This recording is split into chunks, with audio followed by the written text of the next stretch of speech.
that the mother of 5 children killed in an August apartment fire has been charged in their deaths. The children that you see right here ranged in age from 2 to 9.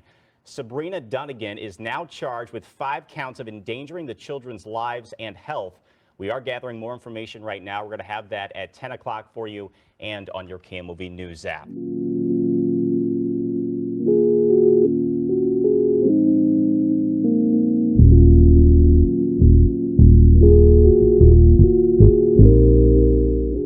What is up, YouTube? It's your boy G11 back at it again with another episode of Homie Talk, where we have real discussions about real things happening right now. Today, I bring you an update on the video I covered about 2 months back. I'm sure a lot of you remember the mother in St. Louis who lost 5 children during a house fire. So I'm going to go to the article and then we'll break it down. I want to address some of the comments. From last time that I saw in that video, and then re-clarify my stance on the entire situation. So hang on, let me bring up the article here. So pulled this from the Atlanta Journal-Constitution because this particular article gave me a different viewpoint. I think the landlord chimes in on what's going on here. But here we go. East St. Louis. An East St. Louis mother been charged in St. Clair County in the deaths of her 5 children in apartment fire back in August, according to online court records. Sabrina Dunnigan, 34, faces 5 counts of endangering the life/health of a child, a felony. Online court records indicate there are pending grand jury actions in the case. So it summarizes that, the 5 children, all younger than 10, died in an apartment fire August 6th. Blaze was reported about 3 a.m. on the 2nd floor of an apartment building. St. Clair County Coroner Calvin Dye Sr. at the time that 4 of the children were found dead inside the apartment building, and the 5th died at the hospital, presumably from smoke inhalation, right? Fire has been under investigation by the Illinois State Fire Marshal's Office. The children's grandfather, Greg Dunnigan, and his wife, said at the time they jumped from the apartment's 2nd floor while Sabrina was picking up her boyfriend. Right. Fire officials initially indicated that children had been left home alone, but Greg Dunnigan said he and his wife live in a separate part of the apartment and woke to the smoke. He said flames forced him back. He couldn't get to the children. The family of 8 was staying in a 1-bedroom apartment. Interesting. Sabrina Dunnigan and her father both previously told the Post-Dispatch that they suspect it was an electrical fire and said the cramped apartment lacked smoke detectors. Interesting as well. The landlord countered, saying he put smoke detectors in all of his rental properties. Sabrina Dunnigan had returned to the apartment about 3 a.m. that day, her birthday, to find the apartment filled with smoke and fire. She had said she had suffered burns in her arms and feet trying to reach the children but couldn't save them. Okay, so that's what that article had to say, but I have another article here where the landlord actually chimes in on what he thinks the cause was, or what she actually told him. So let me pull that up here. All right, so this one's off of Fox 2 now. All right, so let's see the bottom line. So this is the landlord speaking. No thanks. The bottom line is she left her babies at home with something burning and set the building on fire. McIntosh, he's the landlord, retired from the East St. Louis department in 2019, 24 years. He owns the apartment building where their 5 children died on the 29th Street in East St. Louis. Investigators say the children were home alone. That was previously before the grandparents mentioned they were there. On Thursday, McIntosh was making repairs to the building. And quote, he says, "I don't know what she told the investigators, but she told me she left a candle burning and the kids set the apartment on fire. That's what she said to me." Due to the investigation, the East St. Louis fire chief could not confirm if a candle was left burning because it is an active investigation still. On Wednesday, the attorney's office charged the children's mother, so that was obviously recently, with after 3 months, nearly 3 months after the fire, and she's now facing 5 counts of endangering the life or health of a child. And then the landlord again, he says he's wondering why there were 5 kids there. The lease shows there were only 2 kids. That's all that were ever seen. Where the other 3 came from, they have no idea.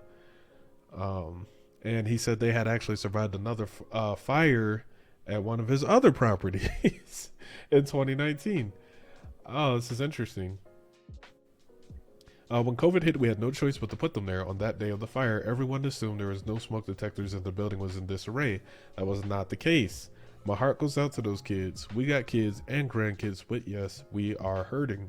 At the end of the day, the evidence speaks for itself. The building had nothing to do with what happened to them babies. That was the mother's fault. At the end of the day, she should have been at home with her kids. Several family members of Dunnigan say they believe she has suffered enough by losing all of her children and hope prosecutors will take that into consideration as they move through the proceedings. All right. So, you guys saw the articles. Miss Dunnigan is being charged with endangerment of the children.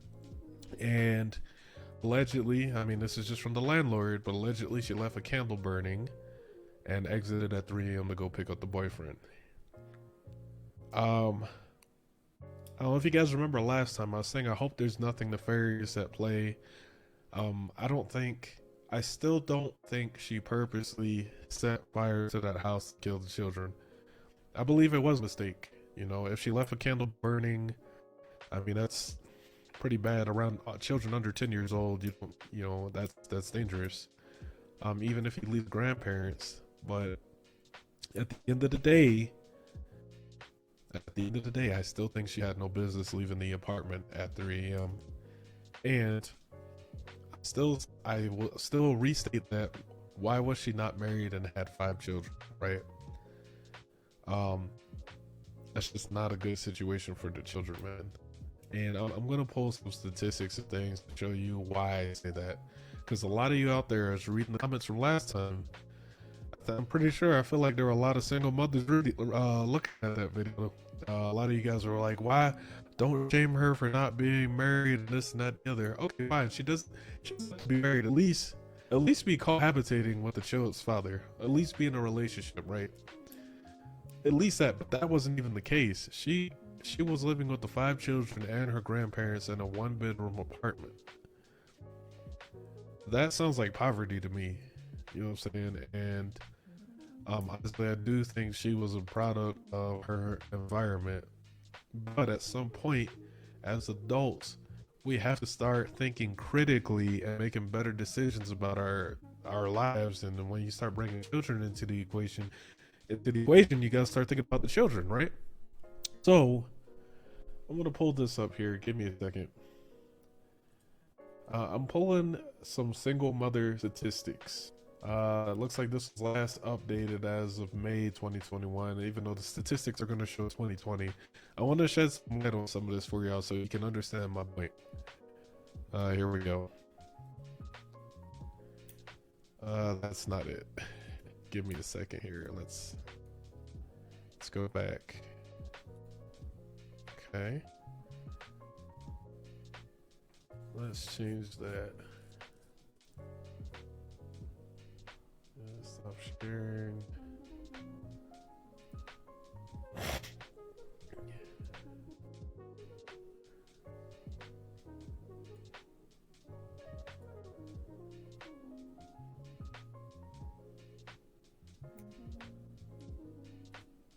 Okay. All right, here we go. So I pulled these. This is a website called singlemotherguide.com. I can put the links down in the description. Actually, I'll link everything down in the description so you guys can go and look at this stuff for yourselves. But I thought this was interesting. It looks like a lot of this came from the U.S. Census Bureau. When every year they do that survey, they ask you questions and stuff like that. So below here they have specific data about single mother families. I want you guys to pay attention, because this directly correlates to how the children's lives are going to be. This directly correlates to that. So in 2020 and further, I think that's what that means. There were about 10.7 million single parent families. 80% of that 10 million single mothers, which is incredible. 31% of that are poor. 29% of that were jobless the entire year, and 28% it says were food insecure, meaning like they couldn't afford food. I think, right? Because you got housing costs, childcare costs, and food costs. You by yourself, you can afford all three, especially in this day in 2021, right? Demographics. Let's go further down. 49.5% were never married. Almost a third are divorced. 20.5% are either separated or widowed. Half of those numbers have one child. 30% have two. Two-thirds are white. One-third black out of these statistics. We look at employment. At any one time, two-thirds of single mothers are working outside the home. A slightly greater share than share of married mothers are also working outside the home. So you're having to work a little bit more outside the house. However, only half were employed full time all year long. So it's 20. Okay, yeah, about half of that. 25.9% were jobless the entire year. And among those who were laid off looking for work, less than a quarter, 22.4%, receive unemployment benefits. Then, if a single mother is able to work, her earning power still lags significantly compared with men's, right? So you take a single mother, you take a single father, right? So they're making about 82 cents to a dollar at the same job, leaving a wage gap of 18 cents on the dollar. And it says it's even bigger for women of color, right? African American earn only 64 cents, while Hispanic and Latinos fair workers being paid 56 cents on the dollar. So you're making less, significantly less money than your counterparts. Income. Single mothers earn income that places them well below married mothers in the income ladder. The gap between the two groups is significantly large. The median income for families led by a single mother in 2019, since 2 years ago, was about $48,000.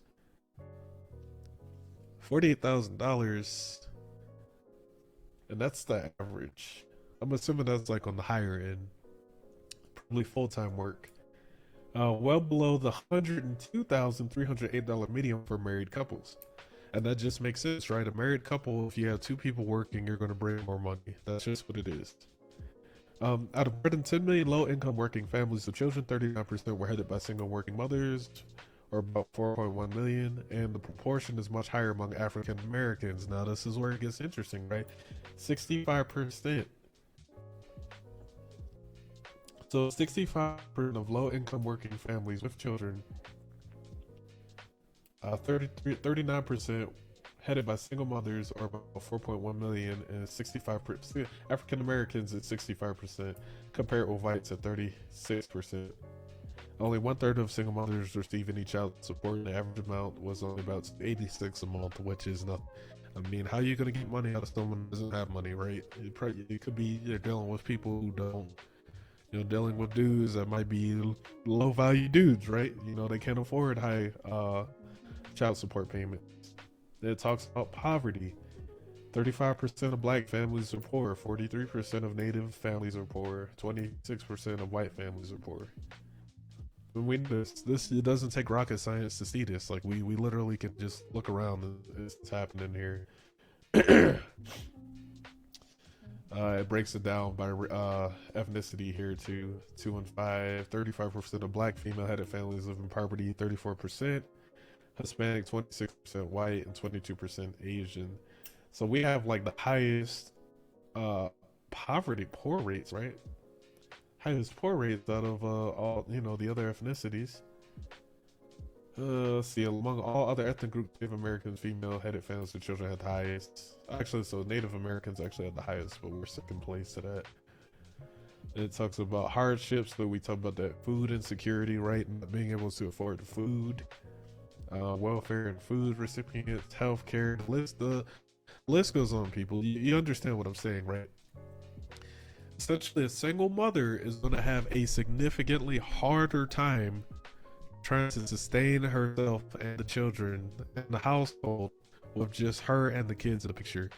That's what I was getting at when I mentioned, why do you have 5 children, you're not married, or hell, we didn't have to say married. Why is she not even in a cohabiting situation with the baby's father, right?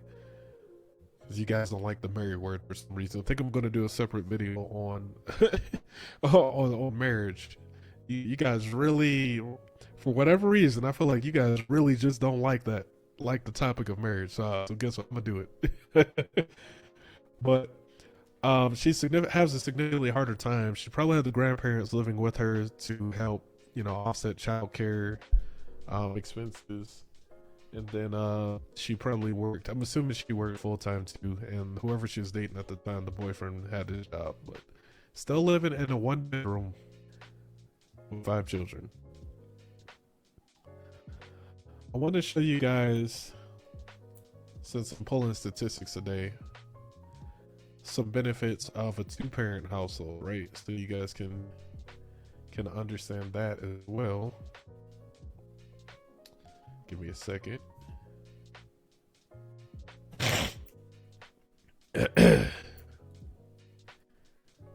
Chrome tab.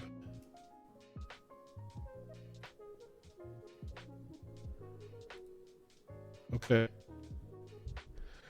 All right, here we go. So this is a study done by Gillespie Shields. It's a law firm. I'm assuming they're like a divorce or a family law firm out in Arizona. I think out in Mesa. So they've been collecting data for some time, and they have a specific thing on their website has data about 2-parent families, right? So some of the benefits for the children specifically is what I was looking for, right? For the family. So the effects of family structure on children, right? First thing, a solid, intact family structure can have a significantly positive impact on a child's present and future well-being. Children growing up in homes where 2 parents who have been married continuously are less likely to experience, not impossible, but less likely to experience a wide range of problems, to include academic, social, emotional, and cognitive, not only in childhood, but later on as they become adults.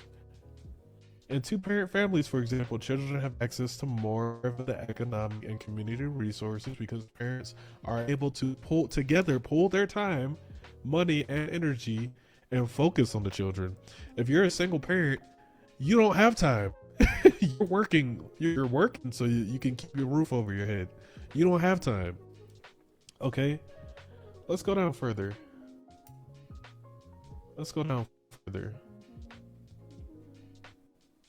Increased graduation and employment rates. We already said parents are more involved. Fathers of intact families spend on average more time with the children. Children living with both biological parents are 20 to 35% more physically healthy. So they're not even just the mental effects, but you're more physically healthy. That's crazy. More likely to graduate. Yep, we covered that. Following divorce, children are 50% more likely to develop health problems. In homes with stepfathers, you got issues. Children of divorce are at greater risk of experiencing injury and defects. It says they do best in stable families, and then you're more likely to be in poverty. And it goes into single mother statistics and stuff like that. But I say all this to make a point, right? I don't hate single mothers. Like, I understand your struggle. I understand your plight. But you're going to do better off if you're with the child's father, right? Now, if it's an abusive type situation, I don't condone that shit. That's not okay, and no one deserves to be a part of that, right? So especially physical, okay? But you got to think, I mean, when you start having children, you got to start thinking about it that way. Like, what can I do? What's going to be the best outcome for these kids? It's not about you anymore at that point. Okay, for the happiness and all that shit goes out the window. You got to think about your kids' future. I say this as a parent of 2 children myself, and I've been married for it's almost 8 years now, successfully. Knock on wood. You know what I'm saying? And our children are doing very well. Like, I see the effects of me being in the house has on them. Men provide structure in this type of situation. We're talking to the kids every day. We're seeing them. We're more involved. It makes a better situation for the kids. So to those of you, on the last video, are saying, "Oh, you shouldn't shame her." I'm not shaming her, but I'm stating a matter of fact. Where was the children's father? Now, I don't know if he's a piece. If he was a bum, he was a bum. I'll call a spade a spade. Okay. But at some point, okay, I had one child. Okay. Oh, had another child. All right. Oh, I got a third child. Fourth child, fifth child. Come on. These are conscious decisions on her part to just keep having children and you living in poverty. You know what I'm saying? That's not creating the best life for these guys. And, you know, I'm sorry they lost their lives in this situation. I'm sorry to the family. Like, it's really a horrible situation, but I'm looking at it as a learning lesson, right? The children are going to do better in a two-parent home, and they do even better when it's both biological parents and you're married. That's just a matter of fact, guys. If you guys like what you saw here today, let me know down in the comments below. Hit the like button for the YouTube algorithm, and we'll see you on the next one. All right, peace.